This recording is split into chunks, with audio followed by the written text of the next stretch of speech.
Hello everyone, welcome back to learn medicine में doctor Nikita.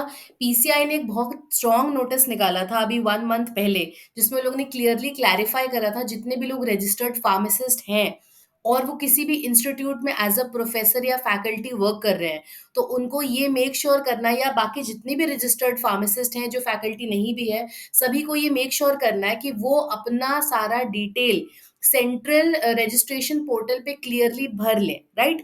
तो state के साथ-साथ ऑनलाइन जो हमारा डिजी फार्मा मेड है, उस पे भरने के लिए उन लोगों ने बोला था। तो जिन लोगों ने भी ऐसा नहीं करा है, अपने सारे डिटेल्स नहीं भरे हैं, उनकी एक ब्लैक लिस्ट रिलीज़ करी है पीसीआई ने। देख लेते हैं कहाँ-कहाँ पे ये सब आ रहा है। तो ये जो हमारा डिजी फार्मा मेड का पोर्टल था, यहाँ पे आप स्टूडेंट हैं, फार्मासिस्ट हैं या किसी ऑर्गेनाइज़ेशन में, इंस्टीट्यूट में, आपको यहाँ पे अकॉर्डिंगली जाके रजिस्टर करना था, जिसका वीडियो भी मैंने डिटेल में बनाया था।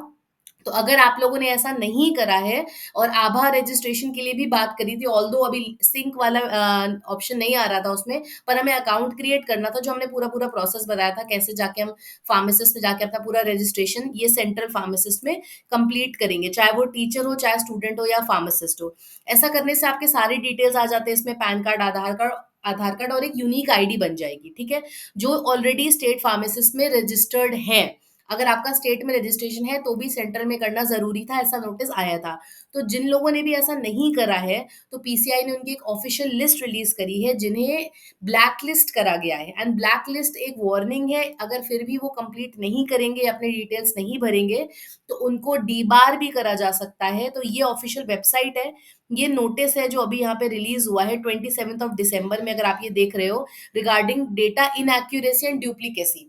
तो 2 बातें हैं, मैं उस सर्कुलर में आपको लेके चलती हूँ, क्लिक टू व्यू कर देंगे। यहाँ पे इन लोगों ने दोनों चीज़ दिखाई है, हमारा नोटिस भी है और ये डुप्लीकेट लिस्ट भी इन लोगों ने रिलीज़ कर दी है पीसीआई ने। तो इधर देख लेते हैं चल के, हमारा ये है नोटिफ़िकेशन, ये हमारा कंप्लीट नोटिस, जिसको भी हम एक स्टेप वाइज़ पढ़ेंगे, प्रॉपर डिटेल में समझेंगे इसका क्या मतलब है।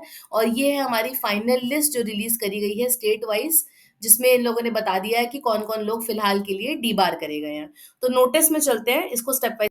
तो पीसीआई ये कहना चाह रही है जितनी भी रजिस्टर्ड फार्मासिस्ट हैं, मतलब जिन लोगों ने भी स्टेट फार्मेसी काउंसिल, सपोजिंगली मैं एमपी से रजिस्टर्ड हूँ, तो मैंने एमपी की स्टेट फार्मेसी काउंसिल में तो रजिस्टर करा है, पर मुझे सेंट्रल में रजिस्टर करना ज़रूरी है।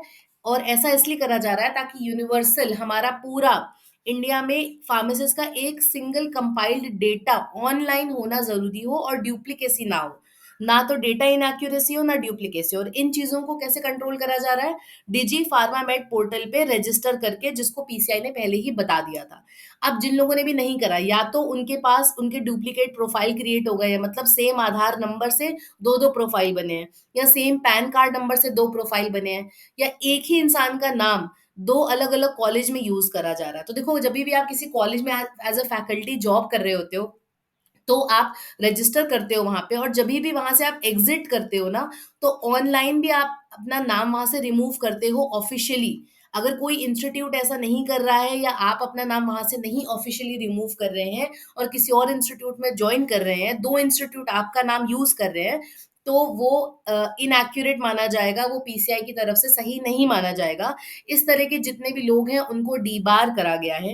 या फिर किसी ने fake ID, invalid ID use करी है, गलत मोबाइल नंबर दिया है, गलत पैन कार्ड, गलत आधार कार्ड, इनवैलिड डिटेल्स दिए गए हैं, या किसी ने अपना एजुकेशन एक्सपीरियंस कंप्लीट नहीं करा है ऑनलाइन प्रोफाइल में, आपने देखा होगा उसमें बहुत सारी चीज़ें पूछ रहे थे वो, या फिर आपने स्टेट फार्मेसी रजिस्ट्रेशन नंबर ही एंटर नहीं करा सही, ये सारी चीज़ें, गलत ईमेल, गलत मोबाइल, इनमें से जितने भी आपके रीज़न्स थे, इनकी वजह से उन सारे लोगों को ब्लैक लिस्ट करा गया है, फिलहाल के लिए डिजी फार्मा पोर्टल से परमानेंटली।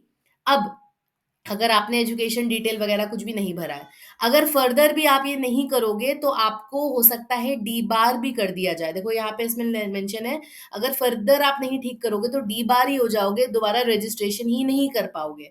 तो आप प्लीज़ जाके एक बार चेक कर लीजिए, प्रॉपर तरीके से इंस्टीट्यूट्स को भी बोला गया है, अगर आप फैकल्टी की जॉइनिंग करवा रहे हैं, तो आपको देखना पड़ेगा कि प्रीवियस इंस्टीट्यूट से ऑफ़िशियली उन्होंने अपना नाम रिमूव करा है कि नहीं, और इंस्टीट्यूट पुराना तो नहीं यूज़ कर रहा है, तो दोनों को ही प्रॉब्लम आने वाली है। तो प्लीज़ ये ध्यान से देख लीजिए सारी चीज़ें, ब्लैक लिस्ट में अपना नाम चेक कर लीजिए एंड फर्दर इसको कंप्लीट करिए। पीसीआई बहुत ही स्ट्रिक्टली इस पे काम कर रही है, तो ये एक बहुत ही अच्छा स्टेप है, तो do comply with that all the registered pharmacist. Thank you everyone, do like, share and subscribe to learn medicine.